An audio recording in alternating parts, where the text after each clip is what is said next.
Good morning, darlings. Okay, welcome to Functional Skills Writing Paper Level 1. So you should have by now looked at the reading paper, and you should have seen this screen when you got to the end of the video.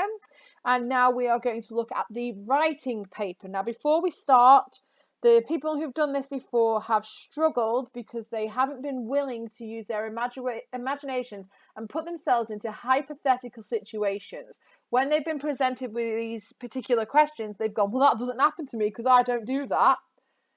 What you need to do is you need to put yourself in the position that the question is asking you to do. Okay, so you need to imagine what you would do if you were faced with that particular task, because if you don't, you'll struggle. Not gonna lie, you need to use some imagination. So let's have a look. What does writing paper 1 look like then?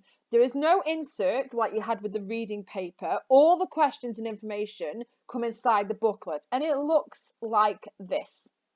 Okay, it looks like this. We've got, let's scroll up a bit, we've got your name and your candidate number and your centre number and all that jazz at the top.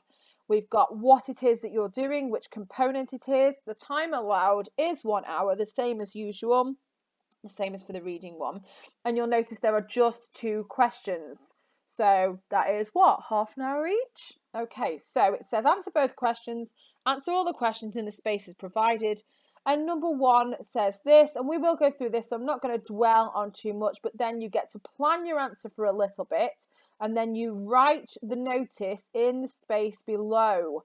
And they give you this much space, and they sort of expect you to fill that. And then the second one, you get some information, and you get your instructions, and you plan your answer at the bottom, and on to the next bit, and then you're asked to write an email in these bits, which is supposed to look like an email on a computer, and that's the end of your questions. You do get additional space if you've got massive handwriting or a lot to say, but that is generally what it looks like, and that should take you an hour. Okay, so next slide then. This section of the exam tests your SPAG, your spelling, punctuation and grammar skills. It's vital. It is extremely important to make sure you can spell well, that rhymes, and use a variety of punctuation correctly. And with that, at this point in the class, we would have a spelling test. So I want you to close any dictionaries you have. I want you to put your phones either on silent or do not disturb, and I do not want you to cheat. And I want you to write these down. There are going to be 15, and these are all words that might help you in the upcoming work for this module. And then after you have finished this, because I can't check them for you, I want you to ask an adult in your life, mum, dad, grandma, grandpa, aunt, uncle, elder sibling, cousin, someone from the news, not someone from the news, you don't know anybody from the news, unless you do know somebody from the news, but you know what I mean, to check your spellings, please. So, number 1, beautiful. Ben Young's is beautiful. It was a beautiful day. Spell the word beautiful. Number 2, especially. You can all be quiet, especially Jack. Especially. I like all cakes, especially chocolate. Especially. Number 3, problems. Miss Hine has a lot of problems. That's so very true. Problems. Write the word problems. Number 4, trampling. I was trampling on my rubbish last night to squash it down to get it into the bin. Trampling. The young boy was trampling mud into the hallway because he hadn't wiped his feet. Trampling. Number 5, respect. Write the word respect. We must respect one another. You must respect social distancing guidelines. Number 6, enjoyable. Enjoyable. Rugby is very enjoyable. Number 7, friendly. Everybody is very friendly here. Write the word friendly. Number 8, responsibility. It is your responsibility to do all your classwork and your homework. Write the word responsibility. Number 9, notice. Have you seen the notice that's gone up? notice. Write the word notice. Number 10, community. We have a lovely school community. Write the word community. Number 11, visitors. We had visitors yesterday. Write the word visitors. Number 12, benefits. There are lots of benefits of playing rugby. Write the word benefits. Number 13, relaxing. At the weekend, I spend my time relaxing. At the weekend, I spend my time at rugby, but you know what I mean. Relaxing. Write the word relaxing. Number 14, damaged. Yes, I know what you're thinking. Miss Hine is damaged. Thank you. Damaged. Write the word damaged.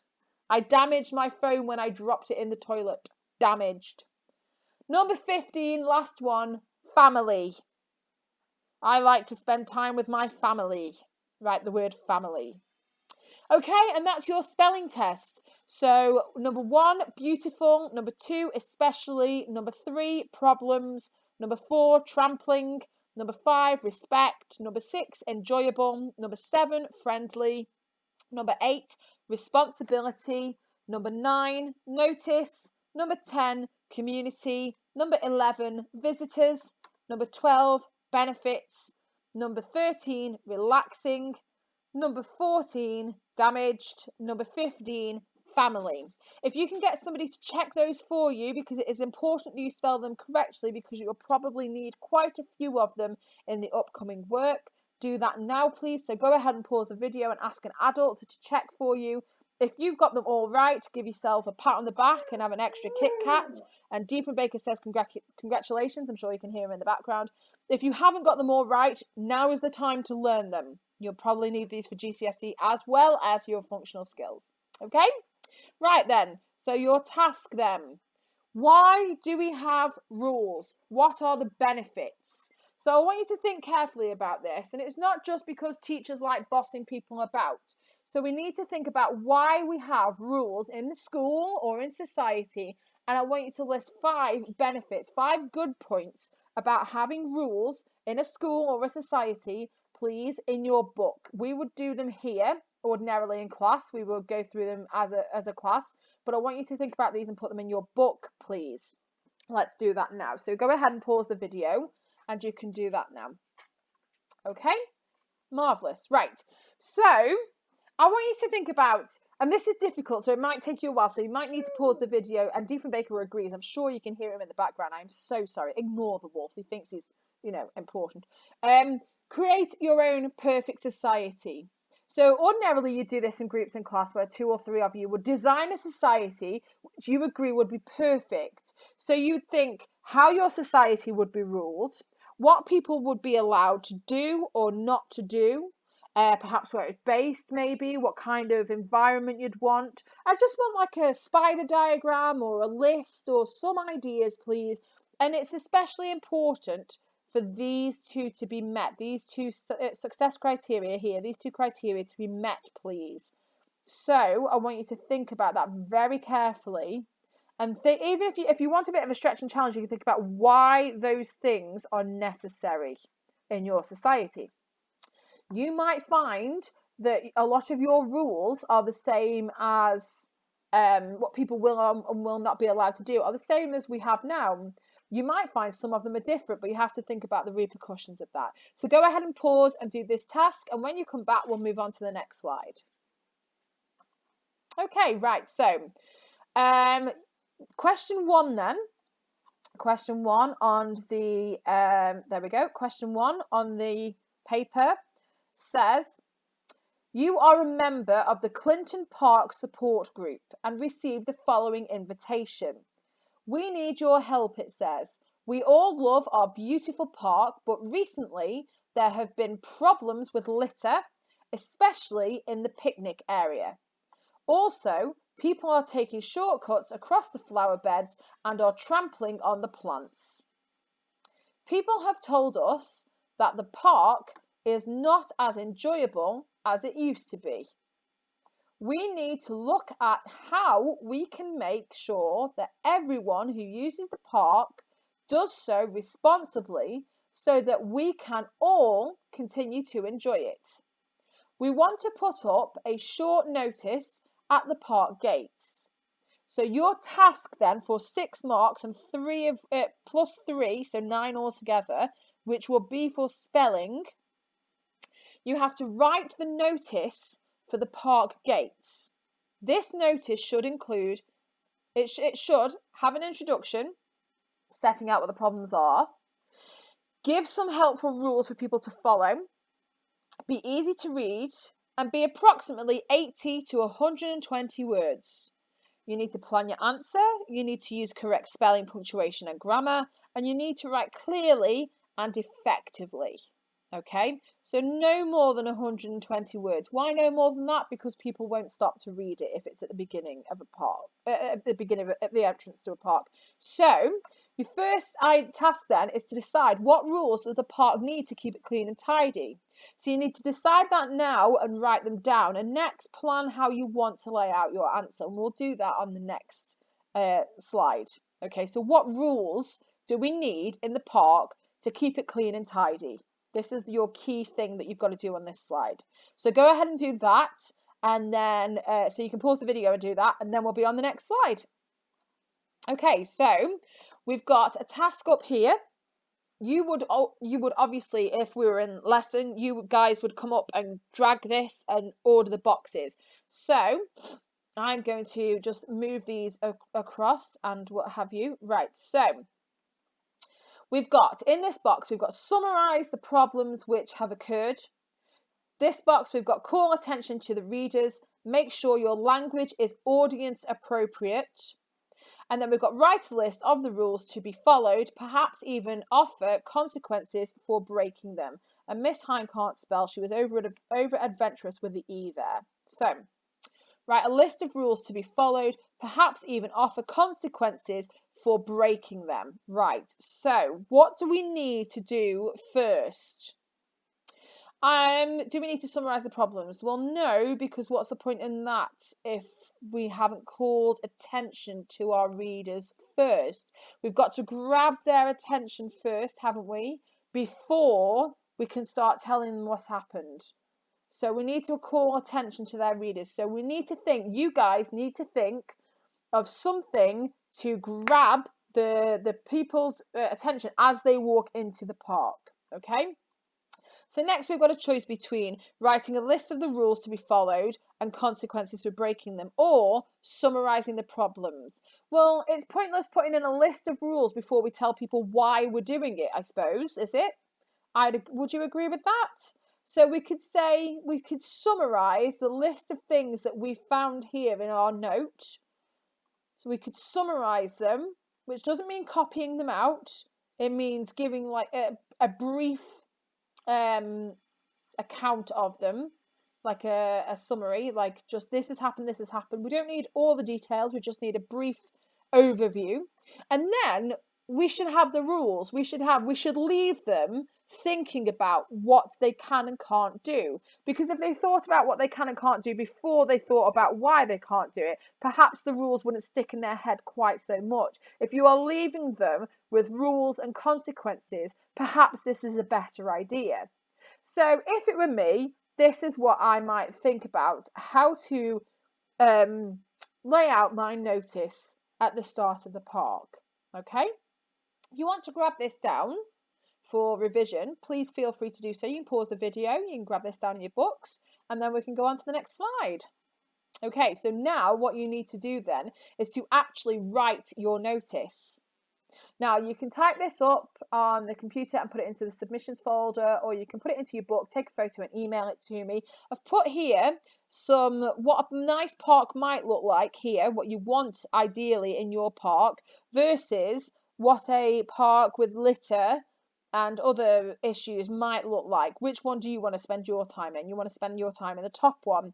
So you have to write your notice. So take all these ideas from here, take this layout, this order of which you're going to write things in, and then write your notice, please. You can type it up, or you can take a photo and email it to me if it's in your book. Okay, so go ahead and pause the video and do that, please, and then I will see you on the next slide. question 2. Right, there's a lot of information here. Question 2. Question 2 looks like this here on the, let me zoom out a little bit because this is massive. Right, there we go. So this is what question 2 looks like on your exam paper. It's all in colour for you as well and everything. So, you know, woohoo. So I've just copied that straight off the exam paper into here. So you see the following poster about the local bus company, and it says the local bus company. They couldn't think of another name, or they didn't want to, or whatever. It's called the local bus company. Woohoo! And it says go places. It says regular service, always on time, polite staff, cleanest buses, lowest fares. And it says our local bus service has been in this area for 15 years now, and we offer the best quality to our customers. Why not buy a weekly ticket and save money? Special rates for students and young people under 25. It says ideas, suggestions, complaints. Contact Jamie at customercare.buses@email, which we all know isn't a real email address, but for the purposes of this question, it is.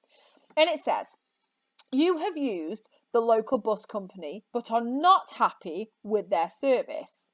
You feel that the company does not match the claims in the poster above, which is this here, okay? Or maybe some of this here. Write an email to Jamie in customer care reporting your experiences and offering ideas for improvement. You should include what happened when you used the local bus company. And this is what I was talking about imagination for. Because before now, I've had pupils say to me, but I don't go on the buses, we drive everywhere, miss. Which is my impression of one of my former pupils. And actually, do you know what? It's a spot-on impression, just saying. So you have to use your imagination. You have to think about being in a hypothetical situation. What might have happened to you if you had had a bad experience and some of these things or this here hadn't been met. And you don't have to talk about everything, but I would pick perhaps 2 or 3.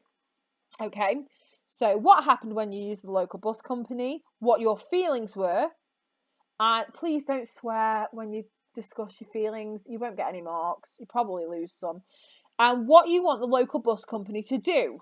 So this is your suggestions for improvement. So you need to plan your answer, you make sure you use correct spelling, punctuation and grammar, and write accurately in sentences and paragraphs, both of them. So this is 9 marks plus 9 marks for spelling. So you've got 9 marks for what you're doing and 9 marks for how well you're doing it. So this is important that you get to be good at spelling. Now, Miss, you've got a World of Work logo, so click on it and tell us what's occurring. Right, so in the world of work, no matter what job you do, you may have to deal with complaints against your company. So useful things to remember are always be professional. Customers need to be kept at the end of the day, otherwise you'll all be out of a job and the business will be bust. And word of mouth spreads quickly. People are good at saying what they've enjoyed about something and recommending, but people are excellent at spreading bad reviews. If something's gone wrong, they'll tell everybody they know. If something's gone right, they might tell 1 or 2 people, but if something was horrific, they'll tell everyone. People like to complain. It's a national hobby. Okay, so if you ever came up against something like this, you would always have to be professional. You would always remember that customers need to be kept and that word of mouth spreads quickly. Okay, so this is why it's relevant. So if you were Jamie, you'd have to make sure that these things here, you kept them in mind when dealing with the email or whatever it is that you're going to send.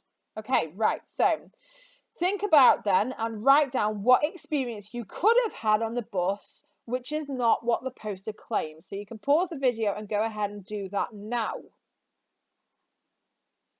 Okay, good. So you might have said it was late, or it was dirty, or I had to pay a lot more than I was expecting to, etc., etc., whatever you decided. Okay, so it says then things to remember. Complain about the service, so you create realistic details which are not what the company promises, and explain how it made you feel or how it disrupted your day.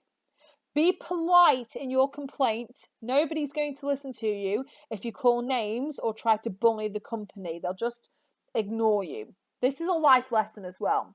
Okay, and make sure you offer a solution or state what improvements you'd like to see to avoid this happening again. So whatever it is that you've picked, and if you wanted to, you could pick 2 or 3 things, it's up to you. These are some things to remember, okay? You have to be polite. Just as they're going to be professional and polite to you, you have to do it to them as well, okay? So, if you want to grab these down, you can pause the video and grab these down, guys. It's absolutely fine to do that. Okay, right. So how do we write an email of complaint then? We're going to drag these boxes into the correct place they would appear on an email. I can't spell. I can't even. Right. So Helpful Harvey says, formal language. You must use formal language. Your spelling, punctuation, and grammar counts. And paragraphs, most important idea first, etc., etc. So let's have a look at the boxes. We've got, right, okay, we've got all these boxes here. We've got yours faithfully if you don't know their name, or yours sincerely if you do know their name. Main text, first, second, third point. Suggestions for improvements, your signature and name, and dear sir or madam, or dear blank, dear name. So what have we got first? Well, signature doesn't go up there, does it? It goes at the bottom. Suggestions for improvements, dear sir or madam. Dear sir or madam could probably go at the top, couldn't it? Okay, so because we're going to address whoever it is. So in this case, we'd be addressing it to Jamie, because that's who the email is for. It says write an email to Jamie. So we're going to put Dear Jamie, okay? And then we need the main text, I'd say, your first, second, and third point. So this would be what you experienced, how it disrupted your day, how you felt, etc.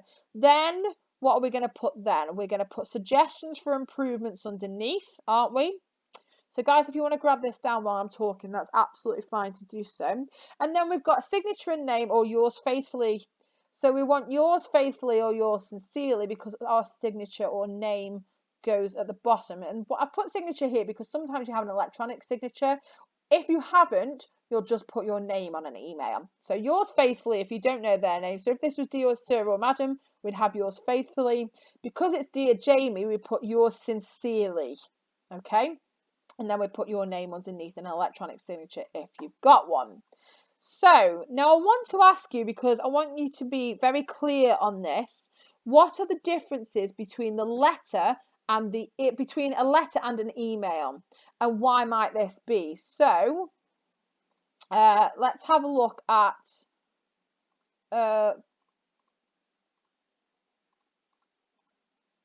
how do we write a letter of complaint? Sorry guys, my slides are all messed up here. Let's put this in the right place. Okay, let's have a look again. Sorry, darlings. So how do we write a letter of complaint then? So again, the same stuff applies, the formal language, spag, and paragraphs. And then we've got to drag the boxes. So we've got some of the same ones here.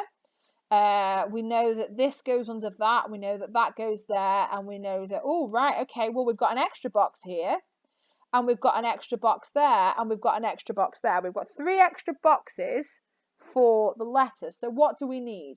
So we know that on the top right-hand side, we put our name and address, don't we? Okay, and then we put the date underneath it. On the left-hand side, and we always put it on the left-hand side because in those envelopes, you know where the little plastic windows are? That's where their address goes. So if you're posting it, their name and address goes in line with that little window. Okay, so I'm going to squidge these up a little bit because let's bring this align. Reorder, bring to top, bring to front. Just going to squidge these up a bit, otherwise we're going to run out of room. So your name and address and the date across there. The name of the address of the company. Then we want sir or madam, don't we? To who it is. Then we want our main text. Then we want suggestions for improvements. Then we want yours faithfully or yours sincerely, depending on what it is. Okay, and then we want our signature and name. So there's more in a letter than in an email. So my question to you is, what are the differences and why? Well, let's have a look. What are the differences? We've got name and address, we've got date, and their address there. Right, what is it in an email that we don't have? We don't have our name and address. Why not? Because on an email, it comes up with your name and email address.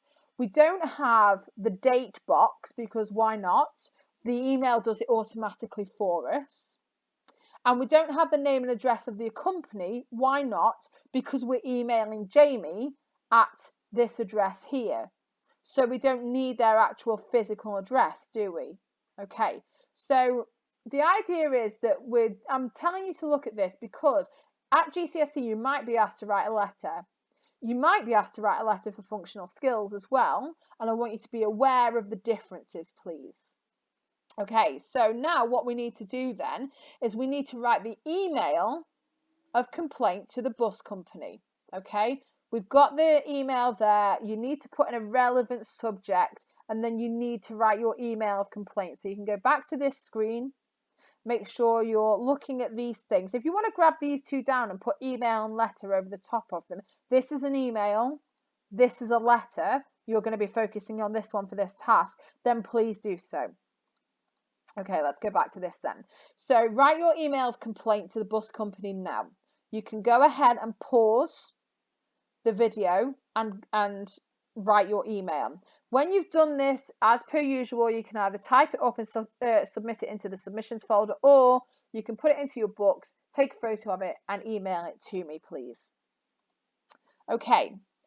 Instead of being asked to email your complaints, you may occasionally need to write a letter of complaint instead, which is a useful skill. So using all those ideas about how to write the letter, I need you to then write a letter of complaint to the bus company. And it could be exactly the same thing, but you need to add in your extra details, please. And that's it. So you can make up a bus company address. Okay? This one, I don't need you to send in, but you can do if you want. It's up to you. And congratulations. Those are the 2 questions for your Writing Level 1 section of your Functional Skills course. You have finished. Well done. Okay, as per usual, if you get stuck, you can tweet me, you can email me at Miss Hine English for Twitter. You all have my email address. You can submit this work. I've said it once, but I'll say it again. Submit it in the submissions folder, or you can write it out in your books, take a photo and email it to me so that I know that you've got stuff right. Don't forget to ask an adult about your reading, your spelling test, and make sure everything is right. And if you don't know those spellings, please learn them now. Stay safe, wash your hands, and all that jazz. Like and subscribe. Joking of